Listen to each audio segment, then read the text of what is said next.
సూర్య గారికి నేను చెప్తే కానీ నా మైండ్ ఎప్పుడు సూర్య అనే ఉంటాడు. గజనీ సినిమా థియేటర్ లో పెట్టాను నేను పుట్టిందే గజనీ సినిమా థియేటర్. లాగా డిఫరెంట్ ట్రై చేస్తూ ఉంటారు. అవి కొన్ని ఫ్లాప్ అవుతుంటాయి, కొన్ని విజయాన్ని ఇస్తుంటాయి. ఈ సినిమాతో కాపాడండి. వస్తువులు ప్రేమిస్తున్నారు, మనుషులు వాడుకుంటున్నారు. సినిమాలో అదే చెప్పాడు. ఎవరు తమిళ హీరో అనుకోరు, ఎందుకంటే ఆయన ఎప్పుడు అందరితో కలిసి ఉంటాడు. మొన్న కూడా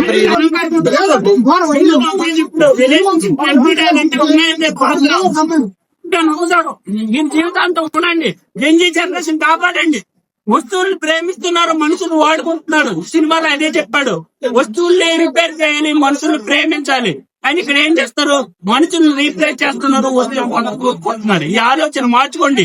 జంజీ జనరేషన్ మీరు ఎక్కడ ఉన్నారు? మోడీ కూడా ఇదే చెప్పారు. వినండి, సినిమా పరంగా చాలా బాగుంది. కామ్ గా అలా వెళ్ళిపోతుంది. ఫ్యామిలీ అంటే ఫ్యామిలీ తప్పకుండా చూడవలసిన సినిమా. సూర్య గారి యాక్టింగ్ చెప్పవసరం లేదప్ప. ఆయన యాక్టింగ్ చేయట్లేదు, జీవించాడు ఆయన పాత్రలో. చాలా బాగుంది. ఆయన యాక్టింగ్ చాలా బాగా చేశారు. అమ్మాయిలు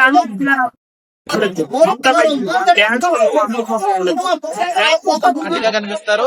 ఈ మూవీలో సూర్య గారు అంత స్మార్ట్ గా స్టైలిష్ గా ఉంటారు.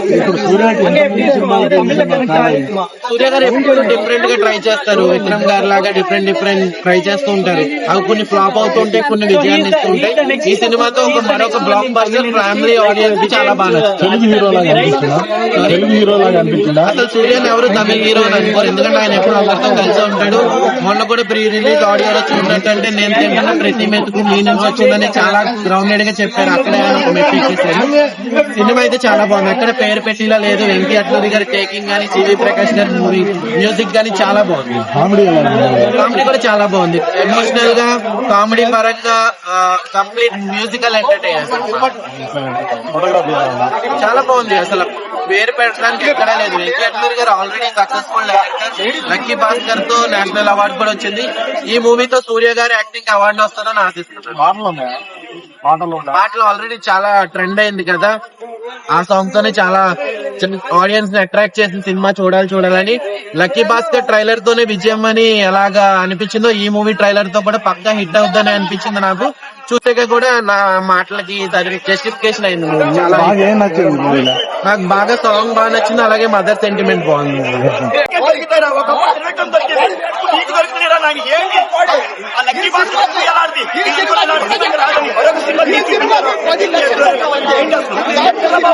ఏ ఊర్లో పుట్ట ఏ ఆయన రే ఇంటికి చెప్పు వెంకీ అట్లూరే ఇలా నీకు ఎలా దొరుకుతున్నా ఒక పిచ్చెక్కించే సినిమా మాత్రం. అదే బాగోలేదు కానీ ఆయన నేను కనుక్కున్న గదిలో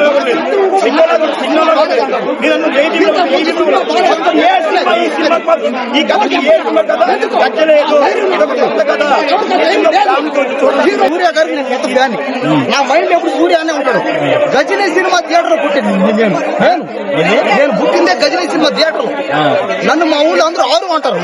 కొంతమంది ఆకాశిని ఎత్తురు అంటారు. కొంతమంది నన్ను జైపేయమంటారు. ఇదంతా దేనికి అభిమానం. సూర్య అన్న ఆ సినిమాలు గానీ, ఆ యాక్టింగ్ గానీ అబ్బాయి ఏం చేస్తాడు. డాన్స్ లో బయట తెలుగులో మెగాస్టార్ ఆయన అంతేనా. ఈ సినిమాలు ఏమందంటే కాస్త నెరపరిచాడు, కాస్త డల్లు అయిన సినిమా. చాలా బాధ వేసింది అసలు నాకైతే. ఆఖరికి నా శత్రువులు కూడా నన్ను కోప్పడే వాళ్ళు కూడా వచ్చి నా కాడికి సినిమా బాగాలేదు అన్నారు. అది కాదు ఏదో బాగున్నాడే చూసేమంటారు. అవునే బాగాలేదు. 50 ఏళ్ళోడికి 20 ఏళ్ళ అమ్మాయిని పెళ్లి చేయడం, ప్రేమించడం అది కరెక్ట్. డబ్బులు ఉన్నాయని అమ్మాయిని తగులుకోవడం కరెక్ట్ కాదు. పోయిదే డబ్బులు ఉన్నాయని తీసుకొచ్చి పెట్టి చేసి అది కాస్త బాధేసి ఆఖరికి నా మీద కోపపడ్డ శత్రువులు కూడా సినిమా బాగాలేదు అన్నారంటే ఏమర్థం? డైరెక్టర్ గారు దయచేసి సినిమా ఇలాంటి మార్చండి స్టోరీలో. ఆ వెంకీ అట్లూరి గారు లక్కీ భాస్కర్ సినిమా పెద్ద హిట్. అది లక్కీ భాస్కర్ లాంటిది సినిమా. వాళ్ళ కోసం ఏం చేస్తాడు ఆ సినిమాలో? దీంట్లో డబ్బు కోసం చేసిన ఆ సినిమా 50 ఏళ్ళు పర్సన్ కి పరిస్థితి బాగా పేదలు కట్టలేదు. పరిస్థితి డబ్బులో కడుతుంది. ఇంగ్లీష్ మాట మధ్యలో సరే ఏదో ఇంగ్లీష్ బొమ్మ అయితే అర్థమైంది. 50 సంవత్సరాలు కూడా 20 సంవత్సరాలు పోయమ్మ తల్లి ఎక్కడ లేదమ్మా. పోయమ్మ దారిలో పోయమ్మ అంటే